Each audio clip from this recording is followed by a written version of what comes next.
Say what you will about the Fred Wolf cartoon, but while it was on the air, it completely reshaped the Ninja Turtles franchise. In fact, it was so popular that Archie and Mirage Comics decided to adapt the TV show back into comics.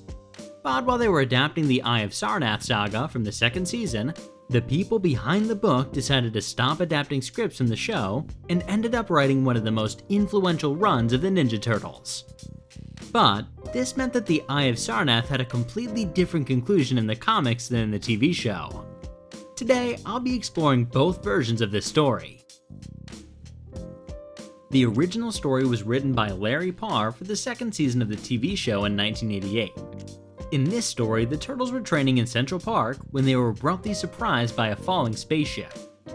The Turtles rescued the dying alien from the water, who then warned them that they had to find the 3 fragments of the Eye of Sarnath, 3 pieces of the ship that fell to Earth.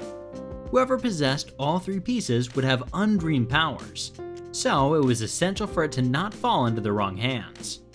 After giving them a crystal converger to track the energy of the fragments, the alien died and disappeared.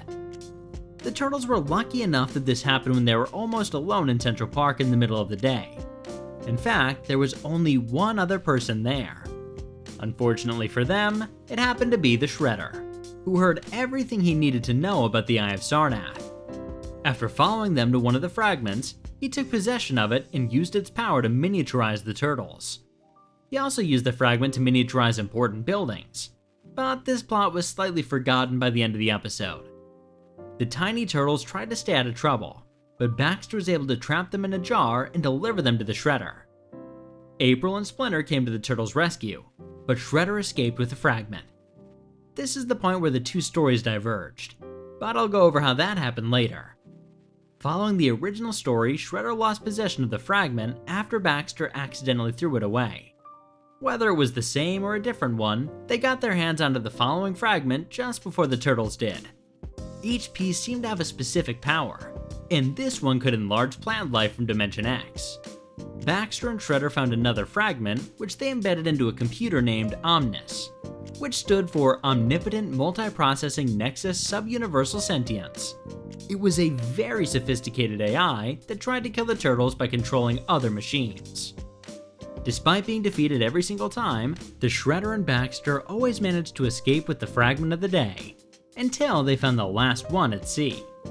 Shredder added all the fragments to his helmet and discovered that he could transform anything into whatever he wanted. Except for gold. The Eye of Sarnath couldn't convert gold, just in case the story didn't have enough references to the Green Lantern mythos. As it usually happens in this show, Shredder got cocky and lost the helmet during a fight against the Turtles. It was then picked up by Blodgett, an absent-minded Channel 6 crew member. It took him a while, but he eventually figured out he had one of the most powerful artifacts in the universe, which he quickly lost after Baxter, who got his hands on the crystal converger, found Blodgett and took the helmet from him. Not needing it anymore, he left the crystal converger behind. More powerful than ever, Baxter had no reason to return to the Shredder.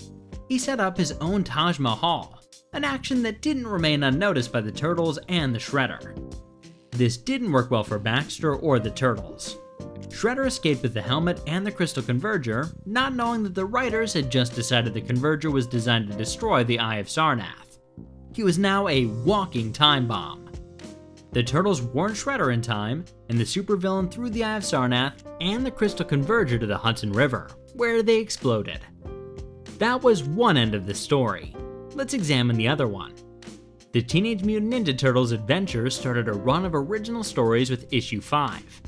This, however, left the Eye of Sarnath saga unfinished for a few years. We wouldn't properly see a continuation of this story until the events of the Future Shark Trilogy.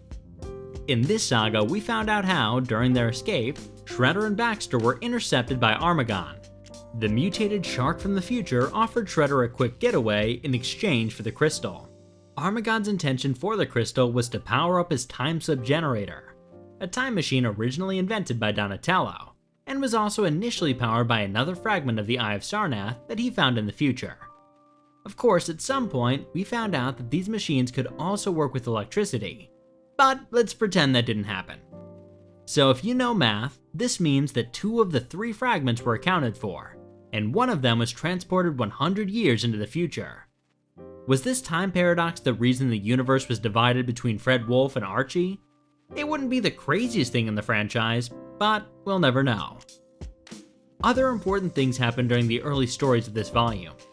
The Turtles found themselves fighting Krang on the planet Hyrabil with the help of his enemy Cherubae, an exiled warlord from Dimension X. She defeated the villains thanks to the Turnstone, an alien gemstone capable of directional thought transanimation. This device was able to take its owner's thoughts and turn them into reality. Shredder and Krang were being held by the Sons of Silence, some creepy alien creatures with mysterious intentions. Cherubae knew that Krang would try to get his hands on the gemstone again, so she decided to think the stone and the Sons of Silence out of existence. This saga continued in 1993, during the Black Hole Trilogy. In this story, the Turtles were surprised when they saw a four-armed creature causing destruction in West Central Park during one of April's reports. While watching the broadcast, they heard the creature yell the word Sarnath out loud. The Turtles jumped into battle to contain the creature, and if four arms weren't enough, it was also able to replicate all of their weapons. In order to improve their odds, and assuming they were fighting against a robot, Leonardo cut one of his arms. But this left the creature in pain, and this, in turn, made his pet companion, Quark, furious. But this pet wasn't that bright, and ended up knocking itself out. With the small beast out of the picture, the Turtles noticed that the four-armed creature seemed to be blind. The creature was indeed Sarnath, and he connected a camcorder to his head to see again. After talking with the Turtles for a while, it started assimilating the language and was able to give all the necessary exposition to the Turtles. Sarnath was a Triast, a race of silicon-based lifeforms created by another alien race known as the Mergia. These Triasts worked for the Mergia in return for some basic rights. But over time, the lack of complete freedom became too much of a bear for them, and they revolted. The battle lasted years, and it wasn't until the Triasts used the science of the Mergia to create a species of battle beast that they won the struggle.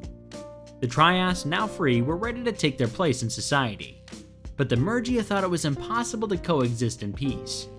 They abandoned the Triasts, but before leaving the planet, Sarnath's master took his eyes and left him blind.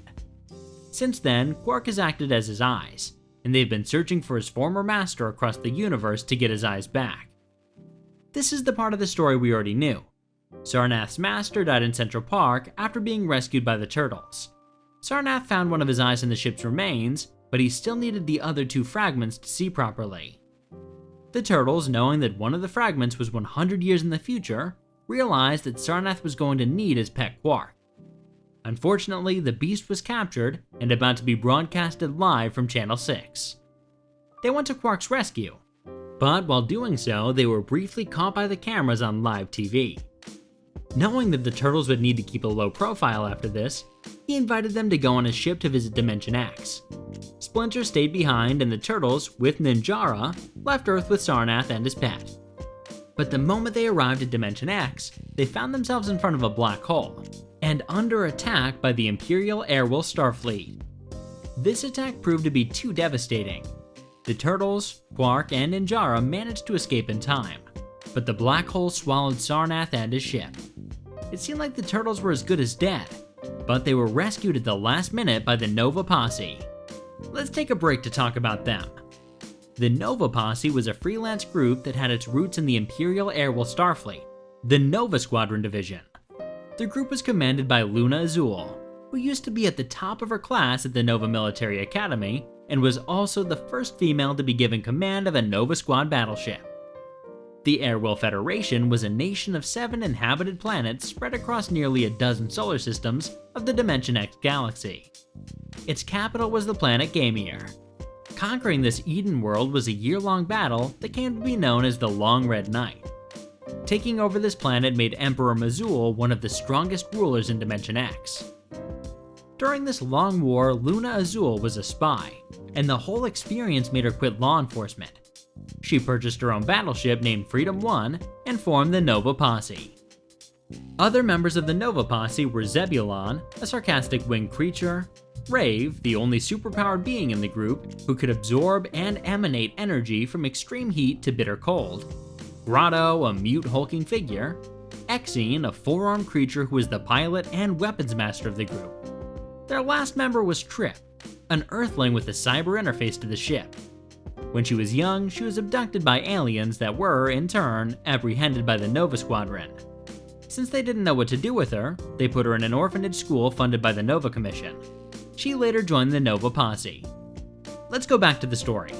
The Nova Posse introduced themselves to the Turtles, and then explained that the black hole they just faced didn't exist 6 months before. In fact, there was nothing there at all. To make things worse, this black hole's been getting bigger and bigger. They took them to the Stump asteroid, where the Turtles fought for the intergalactic wrestling competition.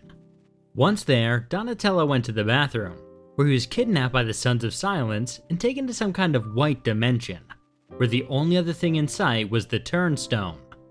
Which is all very interesting in itself, but he really needed a toilet. Back at the asteroid, the fighter known as Trap explained how the black hole would eventually start swallowing inhabited planets. This made evacuating those planets their main priority. Their second problem was Emperor Mazul, who was taking advantage of the refugees and making moves to conquer Dimension X. The rest of the Alliance would save the refugees while the Nova Posse and the Turtles would get into the Imperial Palace to unseat the Emperor. Back at the White Dimension, Donnie realized that there was a connection between this out-of-existence dimension and the other end of the black hole after seeing Sarnath's ship crash down there. He wasn't the only one. One of their enemy pilots also crashed there, and when he saw the Turnstone, he tried to put his hands on it, dying instantly. Donatello entered into a trance, perhaps caused by the Turnstone, or by the Sons of Silence, or because he really needed to use the toilet. During this weird state, he took the Turnstone into his own hands, despite the protests of Sarnath. At the Airwell Palace, Nova Posse reached the Emperor, but when it was time to deal with him, they found out that the black hole had just doubled in size and was accelerating its growth. All of this, unbeknownst to them, was caused by Donatello. The Turtles and the Nova Posse were forced to reprioritize their missions. Evacuating the refugees was more urgent than dealing with the Emperor. Thanks to Quark being with them, Sarnath was able to figure out that it was the Turnstone that was causing the black hole on the outside.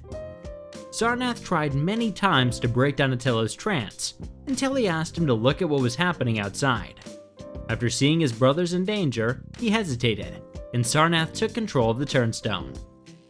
Perhaps because of the odd nature of Sarnath, he had better control over the Turnstone. Seeing how the Sons of Silence were using Donatello, he sent them somewhere far from there. Then he sent Donnie back to his brothers and used the Turnstone to destroy the enemy fleet. Don't worry, all the pilots were transported back to the palace. Sarnath merged himself with the Turnstone and made the black hole collapse on itself. Of all the people involved in this conflict, only the toilet-deprived Donatello had the full knowledge of what actually happened. He theorized that hadn't it been for Sarnath, he would have destroyed the whole universe. And unfortunately, when Sarnath collapsed the black hole, he also closed the gateway to this out-of-existence dimension. The Turtles and Ninjara returned to Earth after this adventure, and Quark remained the Nova Posse's mascot. And yes, we can assume that Donatello eventually found a toilet. It's somewhat curious how the Eye of Sarnath was involved in the non-intentional creation and almost destruction of the Archie Universe. Of course, if you've been paying attention to the events of these two different endings, then you notice that they also have different starting points. The most notorious being that the Fred Wolf cartoon referred to the three gems as fragments, whereas in the comic book, each of the fragments was an eye that belonged to Sarnath. Also, one has to wonder, if the Eyes of Sarnath were so powerful, then why didn't they win their revolt instantly? The Black Hole Trilogy introduced the Nova Posse, another outer space group in the tradition of Legion, Guardians of the Galaxy, and the Omega Men. Most recently, the Nova Posse was adapted into the IDW universe during the Armageddon game saga. If you're in the mood for a fanfiction continuation of this story, you'll be glad to know that I'll be covering TMNT Odyssey for our 100th video. Today, we're also introducing the Nexus Ninja Hall of Fame, reserved for channel members. Thank you for your support.